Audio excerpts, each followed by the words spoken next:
There comes a point in your life when you start taking your tea without milk and watching birds of your own volition. I'm afraid I've reached the bird-watching age myself. A young couple forages for breakfast while a distant cousin of Narcissus falls in love with his own reflection on the balcony table. 2 sparrows. Yesterday, I helped my mother move a plant to a bigger pot. I knew it had outgrown its former home when it started toppling over to the ground as if physically straining to clamber out of its constricting surroundings.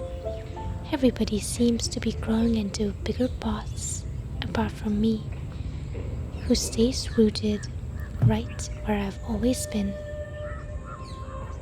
Pardon me if I sound like a maudlin fool. It's the end of year sadness. Of course, it's not actually the end of the year yet, but last I checked, it was August. Today it's September, and tomorrow it'll be the year of the apocalypse.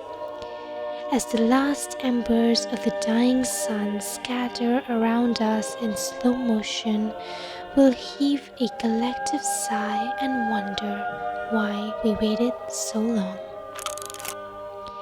People spend all their lives waiting for the right moment. Seasons turn, days bleed into years, and waiting becomes second nature in a way that they forget what they were waiting for in the first place. But waiting is better than not waiting, because waiting is not giving up. It's delaying gratification for a pregnant future. The very act of waiting by default promises a later. And later is the precipice we rest all our hopes on, when we tell ourselves, if not until December, perhaps next year. If not now, perhaps later. If not later, when? It rained again this afternoon and I watched some birds again.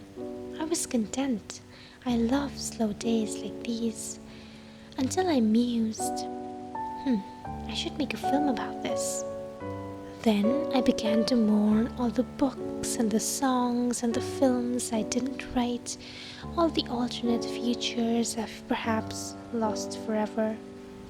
As Sylvia Plath famously wrote, I saw my life branching out before me like the green fig tree in the story. From the tip of every branch, like a fat purple fig, a wonderful future beckoned and winked.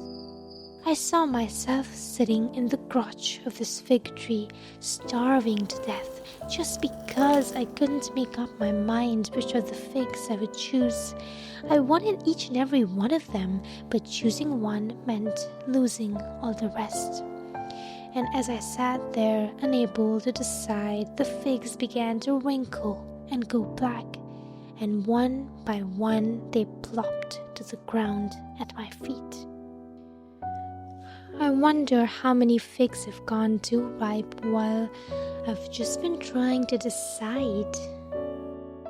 I should probably finish writing this video now.